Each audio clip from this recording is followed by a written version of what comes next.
And with that, it is my absolute pleasure to introduce our speaker today, Dr. Brent Fogel. He is a professor in the Department of Neurology and Human Genetics at the David Geffen School of Medicine at the University of California, Los Angeles. Dr. Fogel's research uses genomics, bioinformatics, and systems biology to understand how genetic mutations and associated impairments of genetic pathways lead to neurodegenerative disorders such as spinocerebellar ataxia or neurodevelopmental conditions. Dr. Fogel also specifically studies the molecular pathogenesis of ataxia with oculomotor apraxia, abbreviated AOA, and he's developing gene therapy approaches to treat this disorder. Clinically, Dr. Fogel directs the UCLA Clinical Neurogenomics Research Center, a department-wide program in neurology designed to promote and facilitate access to genomic and other cellular and molecular research studies for all UCLA neurology patients. He also directs the UCLA Neurogenetics Clinic, where his work focuses on using genomic sequencing to identify rare and novel causes of neurological disease. Dr. Fogel also runs a clinic devoted to patients with AOA and diagnoses and treats various disorders of balance and coordination in the UCLA Ataxia Center. He has authored multiple research and clinical articles, reviews, and book chapters on spinocerebellar ataxia, neurogenetics, and neurodevelopmental disease. Dr. Fogel's work has been funded in part by the American Academy of Neurology, American Brain Foundation, the National Institutes of Health, and last but certainly not least, the National Ataxia Foundation. And with that, I'll turn the floor over to Dr. Fogel. Thank you, Celeste. I'm very happy to be here, and now I have to live up to that fantastic introduction that you gave. So today we're going to talk about ataxia with oculomotor apraxia. To start things off, I don't have any relevant disclosures for this talk. I'm going to start off at sort of the 10,000-foot view, and then we're going to dial into where we're going to go with this. So as we know, there's a lot of causes out there in the world for cerebellar ataxia, a lot of acquired causes, a lot of genetic causes, a lot of things we don't know about yet. About 1 in 5,000 people worldwide have cerebellar ataxia, and about half of those people have a genetic form. And we still have a significant percentage of folks who remain undiagnosed despite everything we know about this. Now, but we're getting better at diagnosing these things. Right now, we know of roughly about almost 600 genes that are associated with ataxia, representing nearly about 1,000 different phenotypes. And we're pretty good at diagnosing them. If they come on early, we can diagnose roughly about half of them. When they come on later in life, we can get about 1/3 of them. The majority of these are what we call autosomal recessive.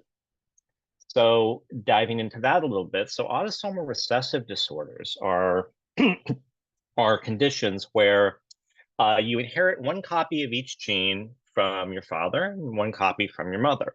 Now, if both copies are damaged in some fashion, and you end up with both damaged copies, then you end up with a condition. And so this is sort of an overview of the autosomal recessive ataxias, which are sometimes called ARCAs. The current terminology used by some of the nomenclature groups, including a lot of diagnostic laboratories, are SCARs for spinocerebellar ataxia recessives. A lot of times we refer to these simply by name. They're being discovered at a rapid pace. A couple new ones come up every year. This is sort of just an illustration of that on one side. Depending on how you define them, we usually categorize roughly about 50 or so as being the most common recessive ataxias when we talk about them as a group. And they represent roughly about half of the genetic ataxias that we commonly see worldwide. The most common of these is Friedreich ataxia, which, depending on the numbers, represents maybe 40% of the total. This is followed closely by RFC1 ataxia, which may be up to 10% of the total, and then followed by ataxia telangiectasia and ataxia with oculomotor apraxia type 2. And so this segues very nicely into the topic of our talk today, which is going to end up being categorized as disorders of DNA repair repair and genome stability. And this is a group of disorders that look very similar to each other clinically, and they fall into this category because of the molecular mechanism behind what causes disease. And the disorders in this category consist of ataxia telangiectasia, two other disorders which look a lot like ataxia telangiectasia and are called AT-like disorders. We have another one called spinocerebellar ataxia with axonal neuropathy, or SCAN1. And then we have the AOAs. And we have type 1, or AOA1, type 2, which comes by several different names. AOA2 is the one we're most commonly going to use, but you may also see it called SCAN2. You may also see it called SCAR1 from that nomenclature system that I told you about earlier. We also have type 4. And then we have another one that doesn't even have a number that's just called XRCC1 AOA. And what these conditions all have in common, besides their molecular mechanisms, is that clinically they present very similarly. All of the patients tend to have cerebellar ataxia. The majority of them have oculomotor apraxia. I'm going to show you what this is in a little bit. The onset is typically as a child or as an adolescent, and that may vary from disorder to disorder. Some patients may have spasticity or stiffness of the limbs or certain types of involuntary movements. And that can vary from condition to condition. And then they can have a sensory motor polyneuropathy. And I'm going to explain what all these things are just so that we're all on the same page. So we'll start with cerebellar ataxia, which everybody is pretty familiar with, but I'm just going to put it into perspective just so we're all on the same page. So there's the brain, and there's cerebellum, which sits here in the back, right behind the brainstem. And cerebellum mediates a high level of interconnectivity between all of these structures, between the cortex here, the brainstem, and the spinal cord, which would be down here if we were showing it. And so input comes into cerebellum, gets processed, and then cerebellum then relays it back out, either back to the cortex or to the brainstem and spinal cord.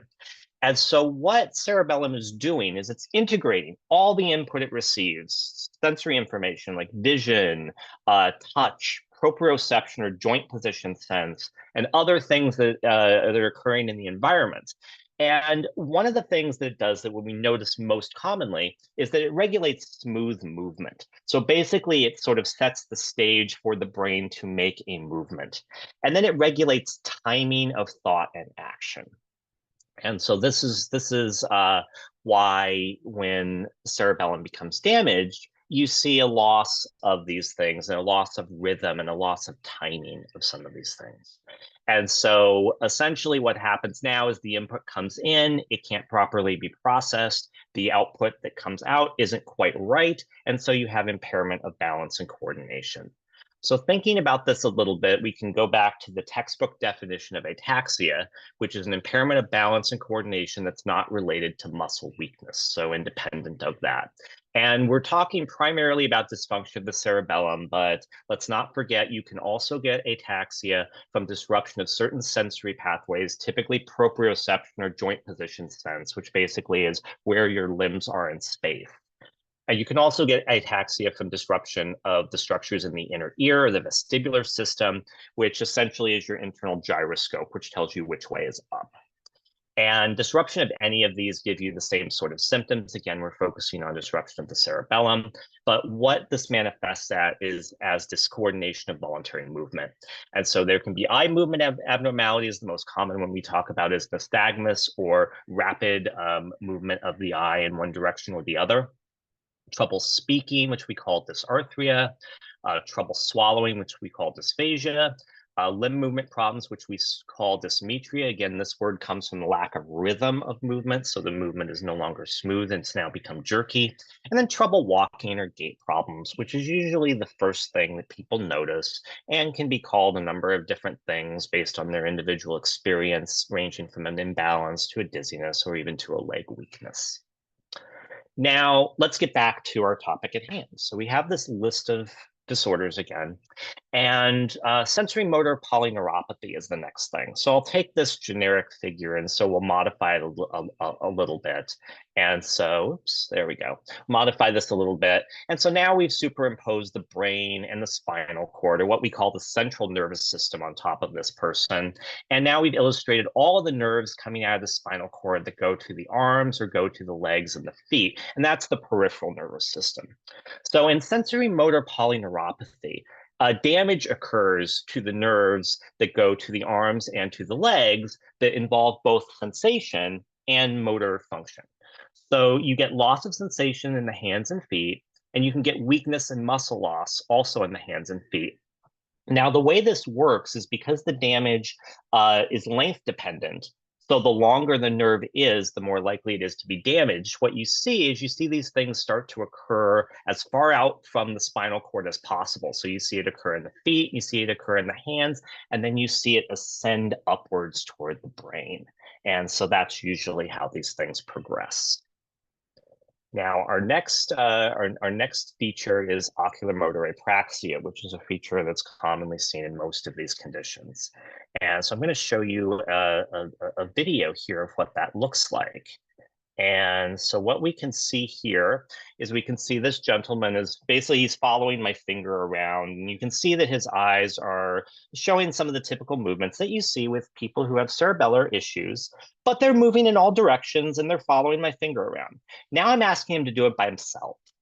Now this is him looking up, and you see how he has to move his entire head to get his eyes to follow. And you'll see this more when I ask him to look to the left, as he turns his head, and then his eyes have to follow. And you'll see this in all the other directions. And I want to thank him very much for allowing me to show this video today, because it's really helpful to illustrate this. This is oculomotor apraxia. So it's an inability to move the eyes voluntarily. Even though tracking and movement is unimpaired. And most of the disorders on this list, except for a couple of them, share this feature. Now, let's go into the molecular mechanisms that underlie these disorders. So we have our person here, and we're going to reach inside them, and we're going to pull out their DNA. And so this is a chromosome, and we're now unwinding this chromosome, which is really just condensed DNA. And we're unwinding it, and we're getting out these strands of DNA, and then we're going to talk about how it's transcribed in a minute. But the first thing we're going to look at types of DNA damage. So if we zoom right in here on a strand of DNA, normal cellular processes can lead to DNA becoming damaged. And there's a couple different ways it can be damaged. So in this case, you can get some type of damage that breaks the DNA completely. So DNA is double-stranded and twisted. And so what can end up happening is you can actually break it completely, and the DNA is now in two pieces. Well, that's not good, obviously. So we need to fix that.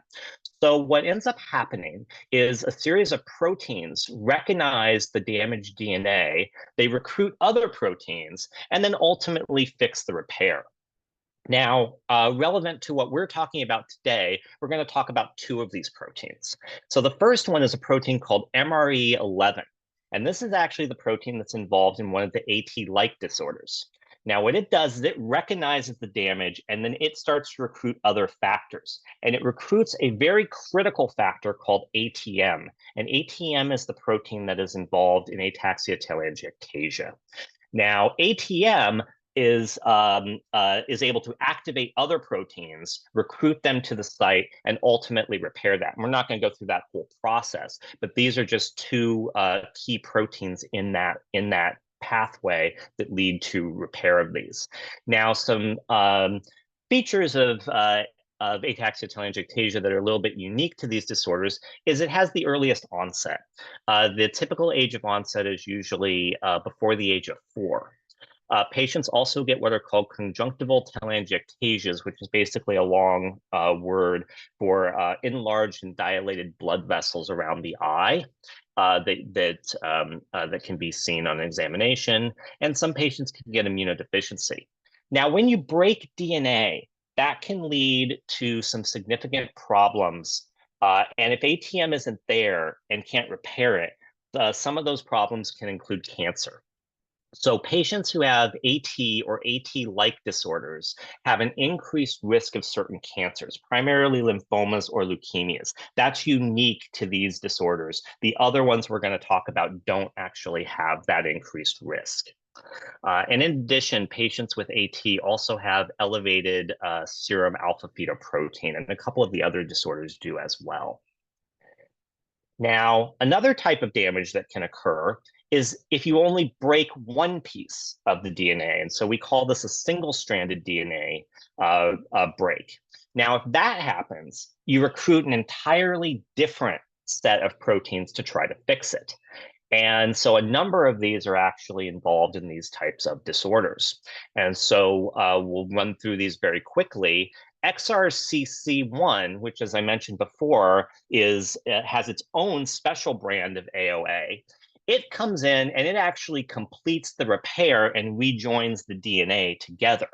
So it's a very critical protein there. Now, sometimes, depending on what caused the damage in the first place, the break can be much longer than just a single nucleotide and can span a greater distance. And then another protein, which is involved in one of the AT-like disorders, PCNA, comes in and helps XRCC1 complete that repair.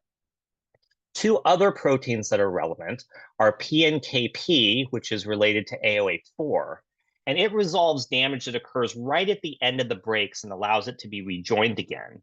And then aprataxin, which we're going to talk about a little bit more in a second, which is responsible for AOA1. It actually resolves errors that occur when the DNA is rejoined or glued back together during this process by XRCC1. And again, we've talked about the characteristics of all these disorders, which is pretty similar to the general class of disorders. And a couple of these also have the elevated alpha fetoprotein that I mentioned before. Now, I'm going to talk a little bit briefly about ataxia with oculomotor apraxia type 1 or AOA1, because of the ones that I just talked about, it's the most common. So typically the age of onset is around 5 years, but the range can be all the way up to 12 years. Usually presents with trouble walking as the first sign. You get all the other features that we've talked about with these disorders, including the neuropathy, the ataxia. You can get some additional involuntary movements, the oculomotor apraxia we talked about, and other issues with eye movements. And some patients also get cognitive impairment. You can see loss of volume of the cerebellum on imaging, and that occurs over time. And if you look at other blood test things, you can see low albumin, that's just protein in your blood, high cholesterol, which you treat just the same way you would if someone had high cholesterol for another reason, or low coenzyme Q10 for reasons that we don't really know about, but that responds to supplementation in some patients. And the disease is seen worldwide, but it's most common in Japan, Portugal, Italy, and France. Now, going to our last category of conditions, we've unwound this DNA here, and we've separated into two strands, so we can basically show how the DNA is being expressed. So what happens is a group of proteins, which are called RNA polymerase. They come and they convert this DNA into RNA, which can then be converted into protein to basically allow the gene that's being transcribed to do whatever it is that it does. And so problems can happen when you start unwinding the DNA and you start putting all these proteins there and you start doing things. So a couple of the proteins that we're talking about come in and help.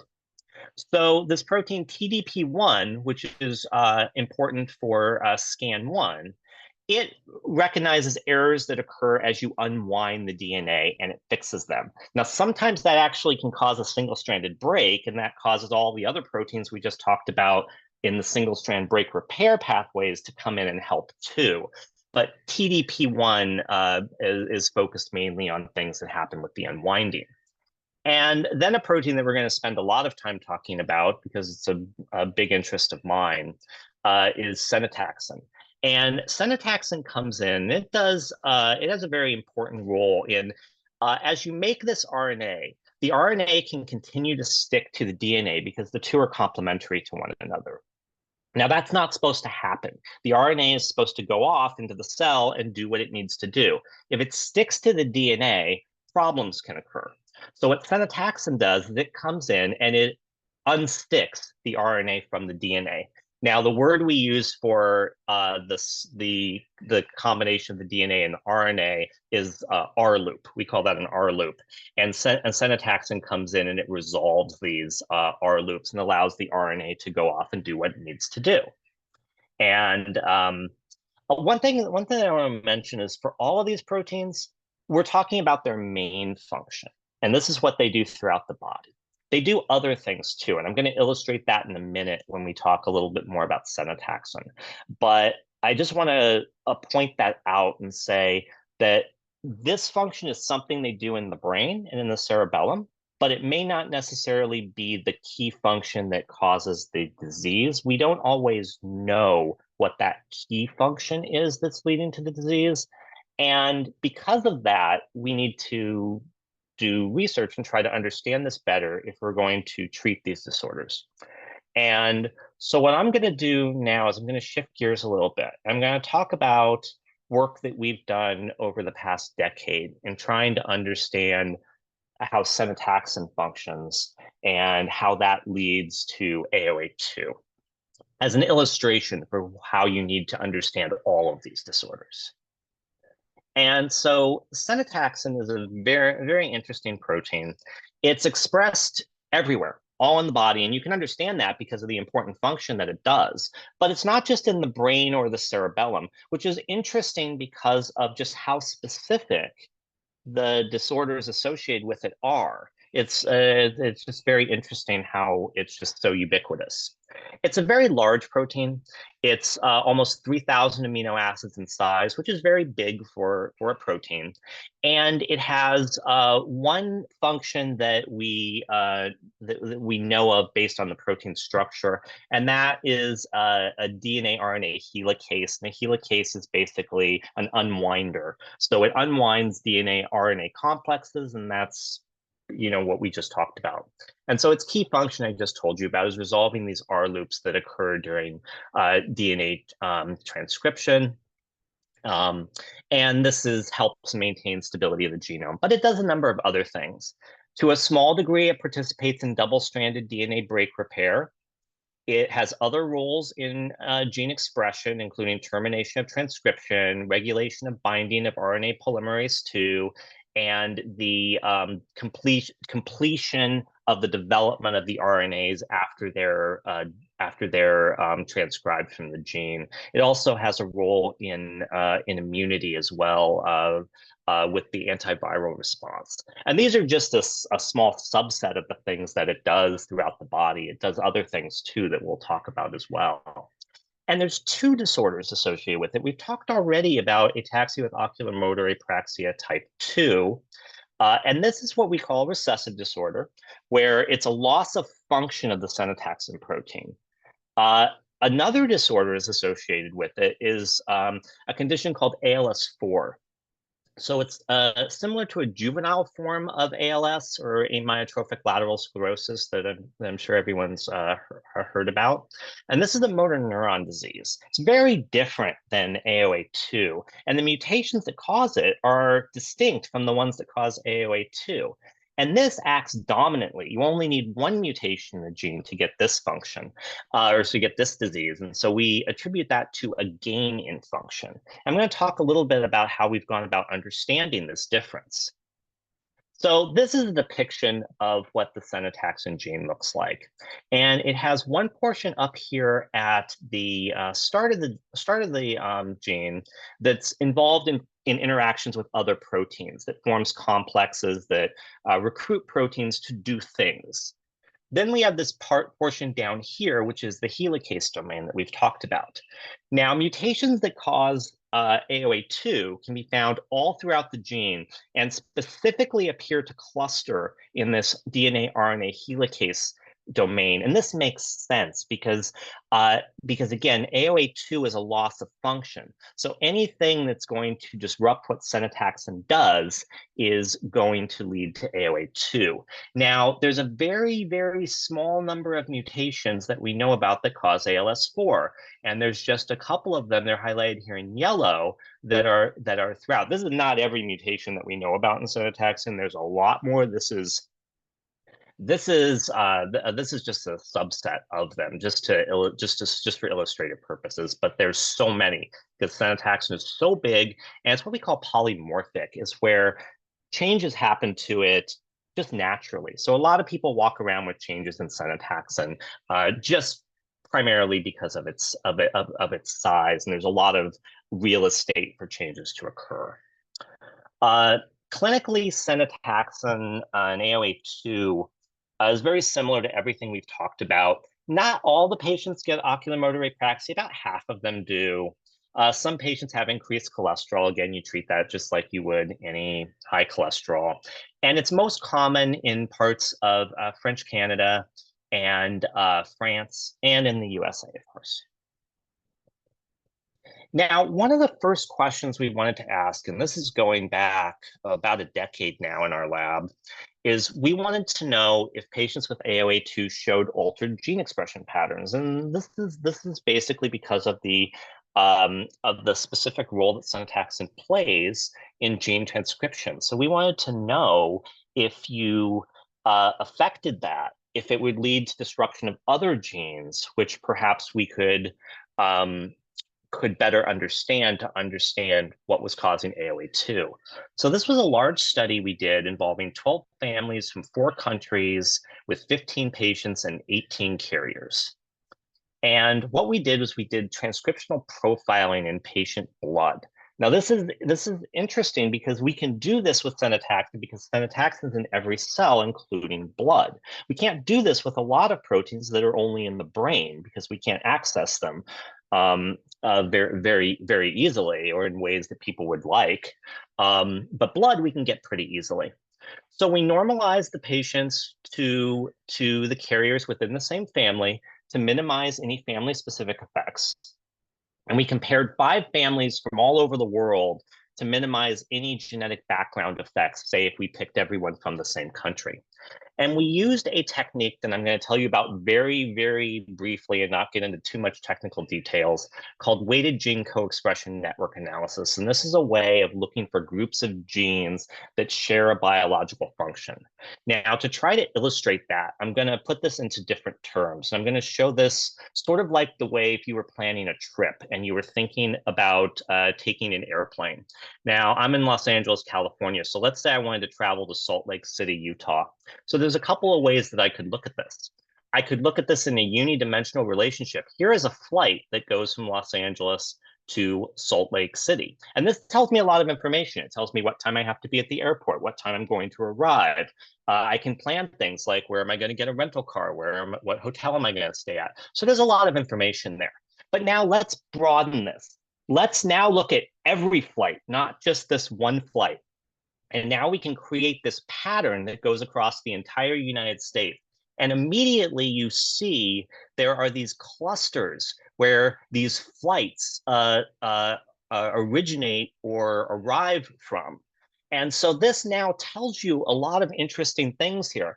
It tells you that if I wanted to go from Los Angeles to Salt Lake City, it tells me that if a storm happened in a particular airport somewhere, I would have a hard time getting there because the planes wouldn't be able to get me there.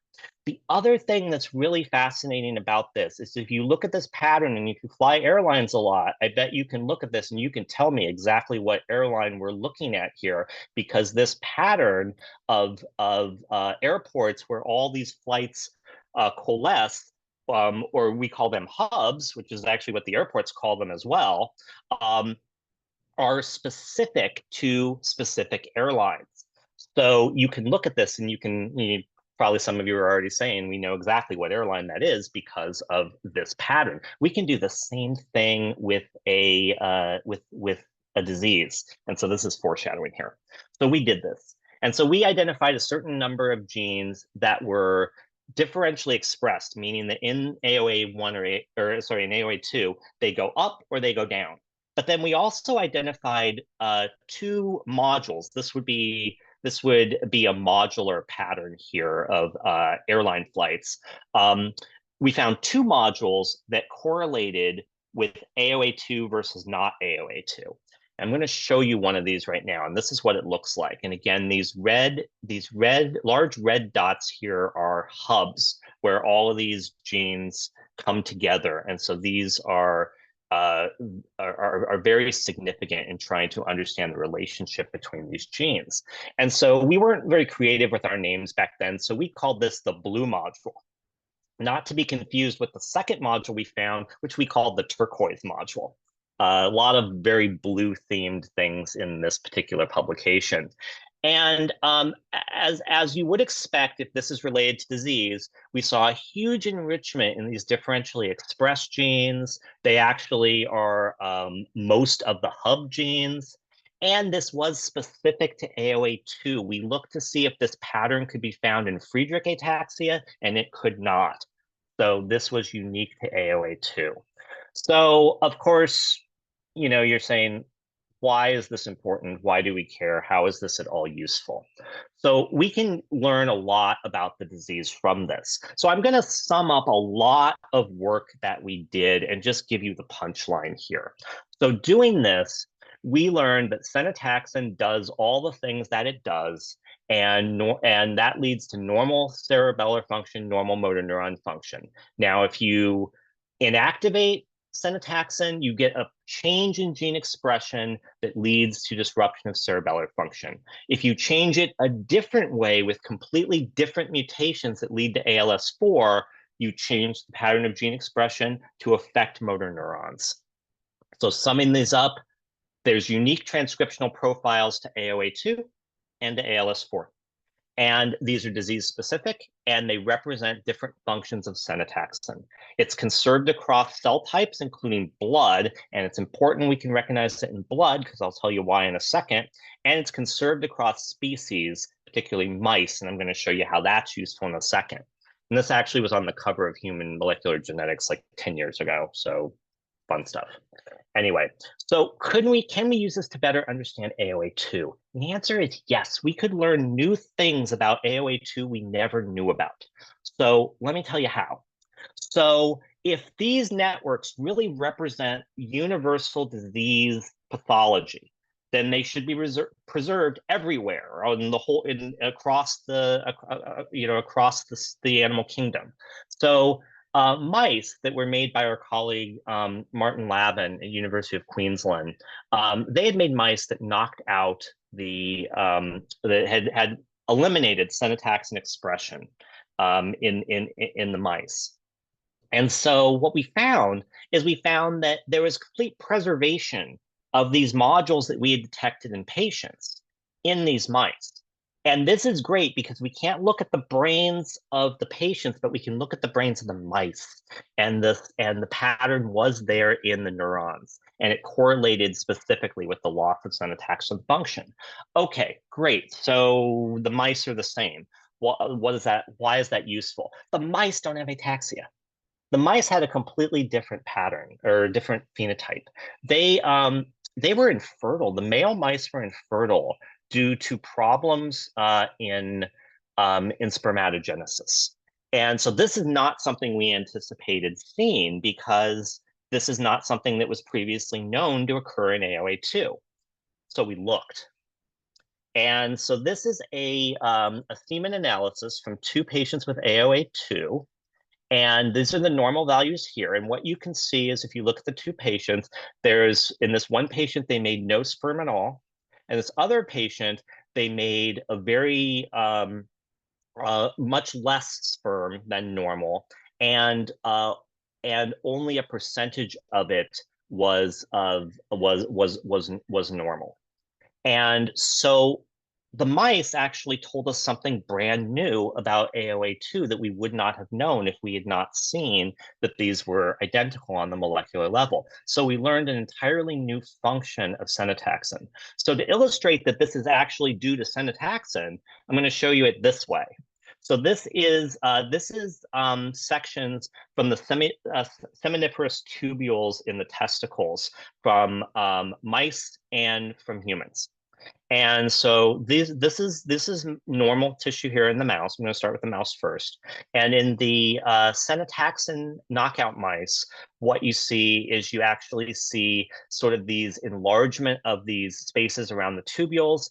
And if you look with an antibody that specifically targets R-loops, all you need to know is that R-loops look red on this picture, and the cells look the nucleus of the cells look blue. And so you see more red here, and this quantitated over here, this bar going up means there's a lot more R-loops. Now, if you look in normal humans, this is what the seminiferous tubules look like. And you can see here, they're much enlarged and not normal appearing. And there's a lot more red here, a lot more R-loops. And so specifically inactivation of Senataxin is leading to damage here and is making the patients infertile to different degrees.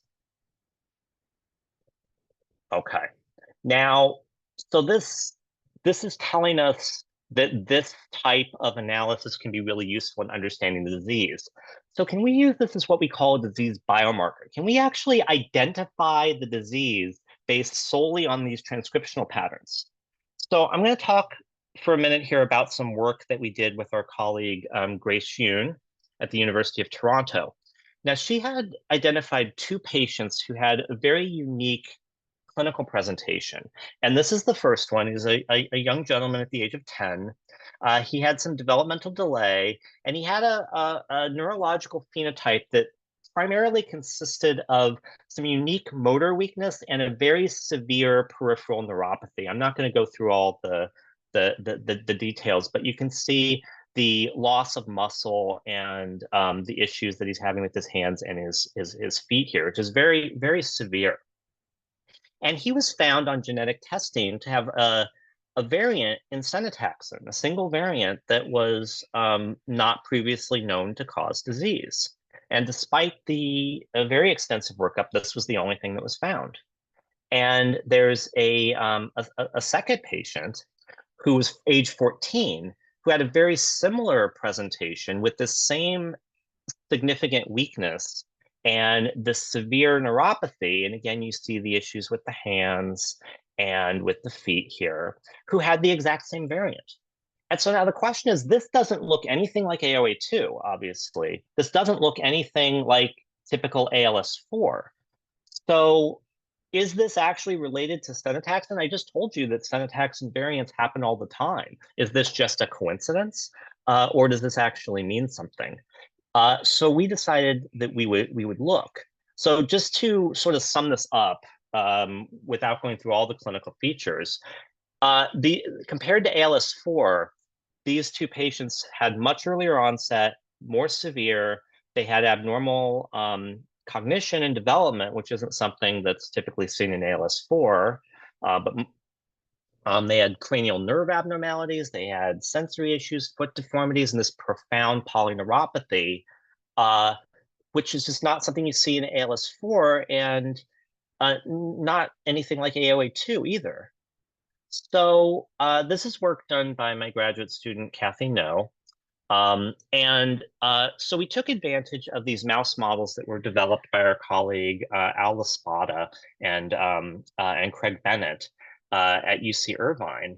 And so they had made mice that included mutations that were known to cause ALS4. And they used two different methods and made two different lines of mice. And these mice, unlike the Senataxin mice I showed you about, these mice look exactly like ALS4 patients.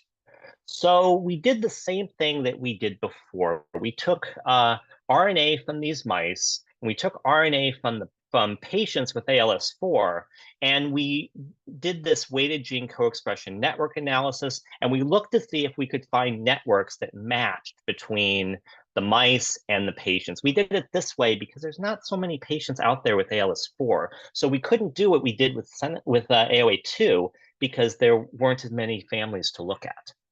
Now, sorry, I went the wrong way there. And so what we found was we actually found a module that overlapped between the patients and the mice. And this is what the module looks like. And you don't have to worry about any of the names or anything like that. But this is the module that was particularly interesting because it was shared between the two and seemed to reflect the underlying disease.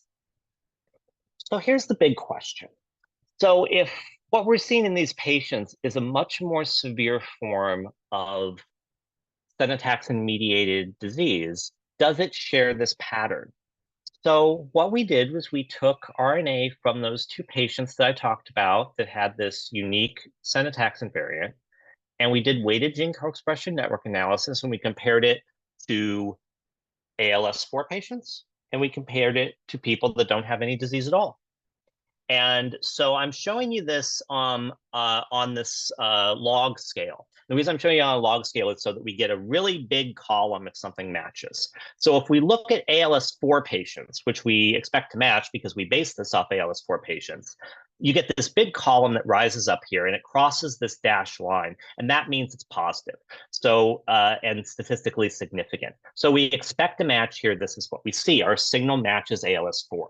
Okay, now if we look in patients that don't have any Senataxin disease, there's no signal at all. So it doesn't match at all. So now what about these other patients? Huge match. There is a complete match between the signal that we saw in the mice, the patients, and these novel patients. So this tells us an entirely new presentation of Senataxin-mediated disease. So what we learned is Senataxin can cause this childhood onset, rapidly progressive neurodegenerative disorder involving motor neurons with a severe neuropathy, something we did not know previously. So now the question becomes, can we now diagnose patients with this type of a method? And is this now giving us functional confirmation of what Senataxin is doing? Can we now have a better understanding of whether Senataxin is working or not? So this is going back similar to the first study that we did. Again, this is work by Kathy. And this is looking at 12 families, 17 patients, 35 carriers. We're doing our transcriptional profiling again, but we're using a much more strict method. So this time we have only 1/10 of the number of differentially expressed genes as before. And we find 5 modules that were significant for AOA2. This is just one of them. Again, none of the circles mean any or of any value, but just showing that the differentially expressed genes are enriched there. So we think this is a module that is specific to AOA2. So why do we care about this? Why is this useful? Because maybe we can use this as a biomarker to say who has AOA2 and who doesn't. Now, oops, lost my screen for a second there. Oh, hold on for a second. There we go. There we go. Now I can see everything again. Okay, so if we were going to make a test, we'd want it to have what we call high sensitivity and high specificity. So that means that we don't get a lot of false negatives, we don't get a lot of false positives. So we tested this method to see if that would work. And so again, just sort of rushing ahead to the chase here, what we found is we found that our sensitivity was 64%, meaning we could identify 64% of the people who actually had AOA2, so 2/3, while we could 98% of the time say someone correctly did not have AOA2. So not quite perfect in terms of getting the positives, but very few false positives. So we tested 13 families who were clinically suspected to have AOA2, but not confirmed. And we actually were able to confirm 8 of them actually did in fact have AOA2. And so this tells us that transcriptional profiling can confirm AOA2 in samples from patient blood. So why do we care about this? Why is this important? Because we want to treat this disease, right? How is this going to help us?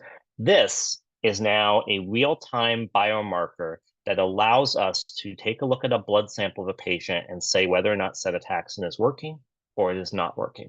So we could now potentially treat someone with AOA2 and say if we have now restored their syntaxal function or not. Okay, I'm going to leave that thought there right now, because that's basically setting the stage for what we're working on right now in terms of future gene therapy. And I'm going to talk about where we actually are now in at this moment in terms of treating any of these disorders. Now, most of what I'm going to talk about is going to be related to how we can restore gene function. And so this is just an illustration of a typical cell. Could be a neuron, could be any cell you like. And this is basically showing how genes are expressed. You have your DNA gets unwound, it gets transcribed, it creates RNA. The RNA gets processed, it goes out into the cell, it gets turned into protein. The protein gets processed, and it goes somewhere and it does something. Now, all over this diagram, I've got these red X's. These are all places it can go wrong, and this can lead to disease. Let's flip that on its head and say these are all places we can potentially fix something and correct something that has gone wrong somewhere else. So two things that that are very popular right now in terms of thinking about how we can correct certain genetic conditions are modifying the expression of genes through techniques like antisense oligonucleotides or small interfering RNAs, or replacing genes entirely, typically through viral-mediated gene replacement. Now, the viral-mediated gene replacement are things we're working on, things other people are working on with different disorders. It's not quite ready to be thinking about for patients yet, but some of these other things are. So I'm going to talk a little bit very briefly here about where we are right now with things that are in clinical trials. So here are some preliminary pharmaceutical examples in earlier clinical trials. Now, all of the things I'm going to talk about involve ataxia-telangiectasia because it's the most common, it's the most ahead of the game. So when you have no ATM, studies have suggested that that leads to mitochondrial dysfunction and leads to reduction of a very important cellular cofactor called NAD. Now, part of NAD is this nutrient called nicotinamide. So it was thought that could you replace nicotinamide in patients, restore the levels of NAD, and improve mitochondrial function? And so, in fact, there's a study that came out this year, a small study of 13 subjects studied over 24 months. And this led to an improvement in coordination on two commonly used rating scales, one of which is the scale for the assessment and rating of ataxia. Another one is the International Cooperative Ataxia Rating Scale. And this is about 1 to 2 points or 3 to 4 points, depending on the scale. And to give you an idea, that's roughly between 1 and 2 years of disease restoration. Now, another example is ATM, loss of ATM. People had noticed that if you gave glucocorticosteroids, such as dexamethasone, that you would see benefit. And here's a study from 2015, looked at 11 subjects over 6 to 30 months. And so over 6 months, you saw a 5-point improvement on the ICARS. And on patients that were extended out to 30 months, that improvement went up to 10.7 points. So the dexamethasone seemed to be doing something, but what was it doing? And so recently, in understanding the molecular mechanism of this, it was shown that the dexamethasone actually causes production of these variant ATM proteins that aren't exactly ATM, but are similar enough that they can restore part of the function. And that's what's leading to this benefit. So what I'm illustrating by these two examples is understanding the molecular mechanisms, which is really where we're at right now. We've gone beyond diagnosis of these disorders to recognition of molecular mechanisms underlying them. You can start to think about ways that you can pharmaceutically treat these conditions, getting to the actual disease, not just the symptoms. And what I'm going to end on is I'm going to end on disease-modifying gene therapies, sort of getting actually to restoration of the underlying problem behind the whole thing. I'm going to talk very quickly about splicing. Now, splicing is a way in which RNAs are processed after they're made from the DNA.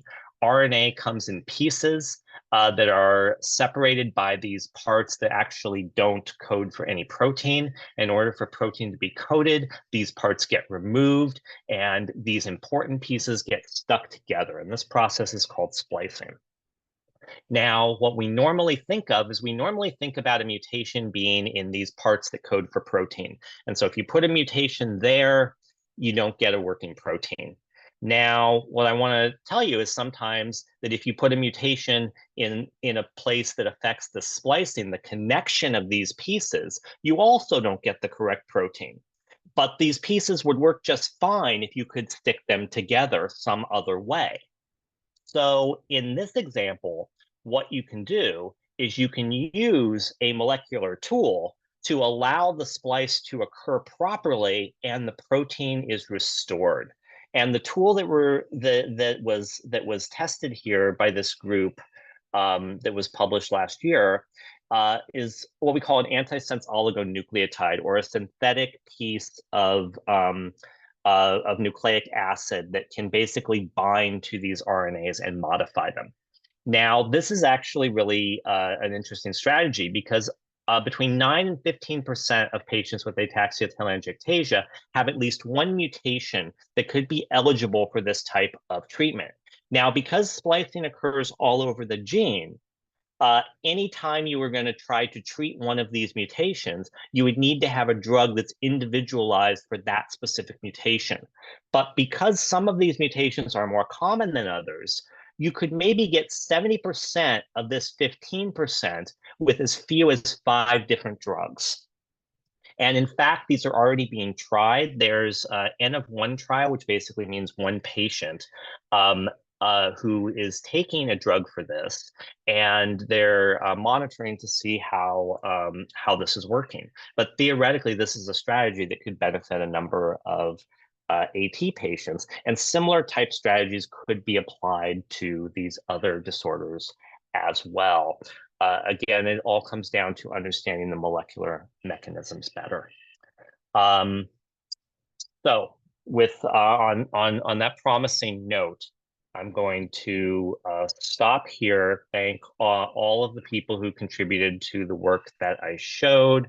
Thank all of the patients with AOA2 and AOA1 and all of the other conditions that have contributed to the work that we've done, all the people that have supported our research, and have a minute to take a few questions that anybody may have. Wonderful. Thank you so much, Dr. Fogel, for a fantastic presentation. Would you mind stopping your screen share so that we are able to see your face? Fantastic. Let's jump into some questions. Our first question is from an attendee who asked, roughly how many people have AOA around the world? Do we have any sense of that number? That is a very hard question to answer. And the reason that that's hard to answer is because we can't test everybody in the entire world. And the problem is because these things are rare, that if you happen to test a particular location that sees patients with AOA, then those numbers may be inflated because that happens to be a place where AOA patients tend to go. So the best estimates suggest that that AOA2 is the most common of all the disorders that I talked about after ataxia telangiectasia. And I mean, I estimate there's a couple of hundred patients in the United States with it, or a couple hundred families, I should say. Wonderful. Our next question is from an attendee who shares that she is a woman with AOA2. Initially, she was told that she could not pass these genes on to any biological kids. So she has a two-part question. One, is this the case in terms of can she pass these genes on? And two, is there any evidence to suggest that AOA makes people infertile? So so recessive disorders, again, commonly occur because of damage that occurs to the two copies that you receive. Now, when you have a child, you pass one of those copies on. So anyone with a recessive disorder automatically passes on one damaged copy. Now, you need two damaged copies to get the disease. So what they mean to tell you is they mean to tell you that you yourself could pass on one damaged copy, but unless your partner also contains a damaged copy, then it's not possible for or very, very, very unlikely for a child to develop the condition. This is a question talk with a genetic counselor about, or a prenatal counselor about, because they can tell you this in much more detail, and it'll make a lot more sense than me saying this very quickly. The second part to that question was about infertility, and there's no evidence to suggest that women are at all infertile. And the data that we have from men suggests that men may be infertile, but they may produce a sufficient, some may produce a sufficient amount of sperm to father children. So it's something that you need to talk with your doctor about to determine specifically.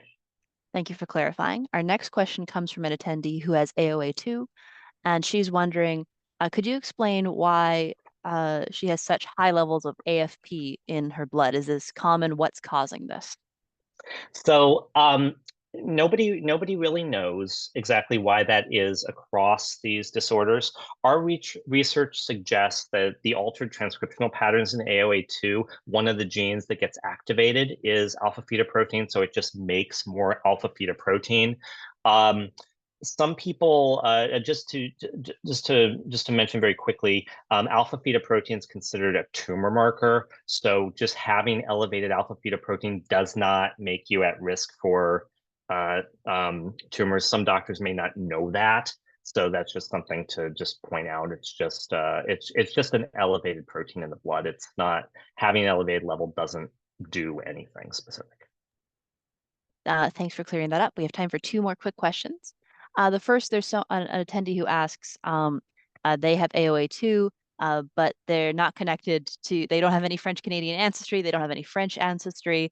Why is it that they're unrelated, but they're having this condition? So if I misspoke, I apologize for that. The condition is seen all around the world. I was just pointing out the places where there's the most patients, and that's due to what we call a founder effect, basically meaning that one or more mutations became common in that population for some reason. And we have a clarification question. The treatments you described were mainly focused on ataxia-telangiectasia, but would these also be able to help folks with AOA? Could you clarify that a bit? Those are all specific to ataxia telangiectasia. Very good to For know. illustrative purposes, to basically show how you would go about applying these. All right. There isn't anything in the other disorders that is at that stage yet for me to talk about. It, again, doesn't mean that there won't be. It just right at this moment, I wanted to talk about something that is potentially useful in patients right at this moment. That makes total sense. The signs of what is to come. And then we've had a number of people ask a similar question. If they want to get involved in research on AOA, what recommendations do you have for them to be able to participate in this kind of research? Certainly, you want to reach out to folks that are performing this type of research that have available studies. We have studies with AOA2 and AOA1. We certainly would welcome anyone interested in participating to reach out and contact us. The NAF is a great resource because folks at NAF know all the people that work on these conditions. So if you have something specific, then you can reach out to the folks at NAF, and they can sort of help direct you as well. There's foundations that can also point you in the right direction as well. And Well, I think somebody just threw something up that says, can they participate remotely? Not with all studies, but with our studies, yes.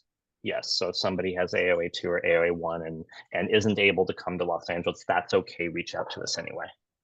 well, it's fantastic to know. I know that on our end at NAF, we have sent a number of people your way who are interested in AOA research. So please feel free to reach out. And with that, we are at time. So thank you again, Dr. Fogel, so much for spending this hour with us and teaching us more about ataxia oculomotor apraxia. We really appreciate it. Thank you so much for having me. I really appreciate it. And thanks to all of you who stayed until the end. I know we ran a little bit over, but thank you for joining us for this hour and learning a little bit more about AOA. I hope you found something helpful in this session. And wherever you are in the world, good morning, good afternoon, good evening. Have a wonderful rest of your day. Take care, everyone.